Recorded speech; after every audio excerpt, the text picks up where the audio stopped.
গোয়া এবং মিজোরামের পর নবভারত সাক্ষরতা কার্যক্রম উল্লাসের অধীনে ত্রিপুরা পূর্ণ স্বাক্ষর রাজ্য হিসেবে ঘোষিত হল। সোমবার রাজধানী রবীন্দ্র শতবার্ষিকী ভবনের বিদ্যালয় শিক্ষা দপ্তর আয়োজিত এক অনুষ্ঠানে মুখ্যমন্ত্রী প্রফেসর ডক্টর মানিক সাহা এই ঘোষণা দেন। মুখ্যমন্ত্রীর এই ঘোষণার সাথে সাথে সাক্ষরতার আলোয় আলোকিত ত্রিপুরা আত্মবিশ্বাস এবং সচেতনতার এক নতুন অধ্যায় প্রবেশ করল। এই অনুষ্ঠানের শুরুতে নব্য স্বাক্ষরদের বিভিন্ন পরিদর্শন করেন মুখ্যমন্ত্রী। তারা সঠিকভাবে স্বাক্ষরিত হতে পারলেন কিনা সেই বিষয়টি যাচাই করে দেখেন তিনি। পরে অনুষ্ঠানে বক্তব্য রাখতে গিয়ে মুখ্যমন্ত্রী বলেন, ইউনেস্কোর গাইডলাইন অনুসারে ৯৫% স্বাক্ষরিত হলে পরে কোনো রাজ্য বা প্রদেশকে পূর্ণ স্বাক্ষর রাজ্য বা প্রদেশ হিসেবে ঘোষণা করা যায়। ত্রিপুরা পূর্ণ স্বাক্ষর রাজ্যের মর্যাদা পাওয়ায় তিনি খুশি বলে জানান মুখ্যমন্ত্রী। এর জন্য প্রধানমন্ত্রী নরেন্দ্র মোদী ও রাজ্যের শিক্ষা দপ্তরকে ধন্যবাদ এবং অভিনন্দন জানান তিনি। মুখ্যমন্ত্রী বলেন, প্রধানমন্ত্রীর মার্গদর্শনে সবাই মিলে একসাথে কাজ করেছেন বলে রাজ্য আজ পূর্ণ স্বাক্ষরিত রাজ্যের মর্যাদা পেয়েছে। তিনি আরও জানান, ২০২২ সালের ১ আগস্ট থেকে এই অভিযান শুরু হয়েছিল।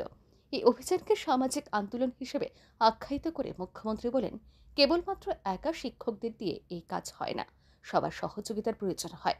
তিনি আরও জানান, ২০২৩ সালের ২৯ জুলাই কেন্দ্রীয় শিক্ষামন্ত্রী ধর্মেন্দ্র প্রধান উল্লাস নামে একটি কর্মসূচি শুরু করেছিলেন।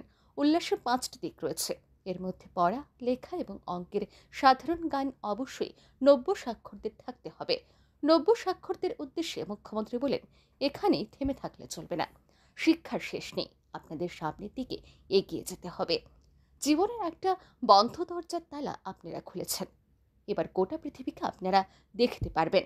নব্য স্বাক্ষরদের দক্ষতা, আত্মনির্ভরতা এবং স্বপ্ন দেখার পরিসর আরও বৃদ্ধি পাক, এমনটাই কামনা করেন মুখ্যমন্ত্রী।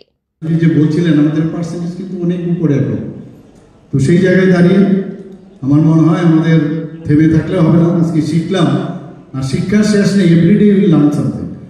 এখানে যারা বিশেষ করে মায়েদের আমি বলবো যে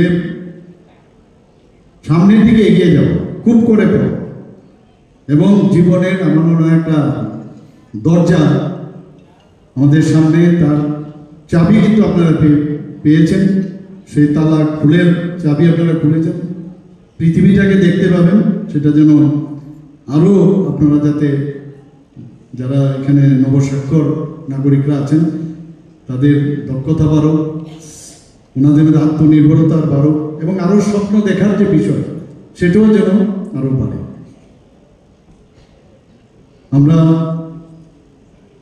মনে হয় যে আমরা যারা আজকে এখানে যেভাবে এই মহাযজ্ঞকে সফল করেছেন, যারা কোনো পারিশ্রমিক ছাড়াই যেভাবে কাজ করেছেন, নিঃস্বার্থভাবে কাজ করছেন, তাদেরকে আমি আবার ধন্যবাদ দেব।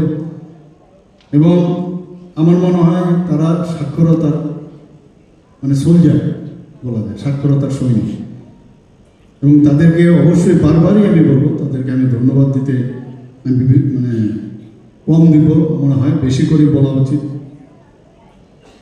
এবং অনুষ্ঠানে উপস্থিত ছিলেন শিক্ষা দপ্তরের সচিব রাভাল হেমেন্দ্র কুমার, দপ্তরের অধিকর্তা এনসি শর্মা সহ অন্যান্য আধিকারিকরা।